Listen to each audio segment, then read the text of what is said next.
আরে আরে দিওয়ালি তো চলেই এলো, তো তোমাদের কি সবার বাজি কেনা কমপ্লিট? আমার তো বাজি কেনা কমপ্লিট।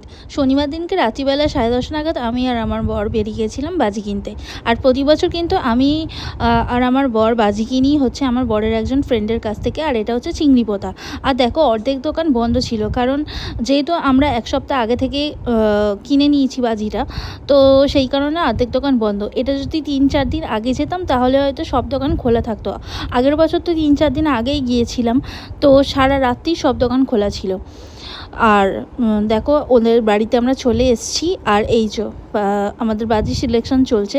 আর আগের বছর জানো তো কী হয়েছিল, একজন আমাদেরকে ফানুস আর রকেট কিনতে দিয়েছিল, বাট রাস্তায় আসার পথে পুলিশ আমার থেকে সব কিছু নিয়ে মানে রকেট আর ফানুসগুলো নিয়ে নিয়েছিল, বাট আমাদের কোনো বাজি নেয়নি, কারণ আমরা আগের বারে ফানুস বা রকেট কিছুই কিনিনি। তো এবছর আমার বর রকেট কিনেছে, ও ফাটাবে বলে, কারণ ও তো আর আমাদের মতো ফুলঝুরি বা রং মশাল এগুলো ফাটাবে না, এগুলো আমরা ফাটাবো, কারণ আমরা তো বাচ্চা। আর আমরা বাচ্চা বলতে আমি, আমার ননদ আর আমার ননদের ছেলে, তিনজনে আমরা ফুলঝুরি তারপরে রং মশাল এগুলো জ্বালাবো, আর যা যা বাজি আছে সেগুলো। তো যা যা বাজি ফাটাই না কেন সব তো তোমাদের সাথে শেয়ার করবই। আর দেখো এই 2 ব্যাগ বাজি, মানে 2000 টাকার পুরো বাজি এটা। তো যাই হোক, দিওয়ালির দিন আমার বরের 2000 টাকা সর্বনাশ করতে চলেছি আমরা।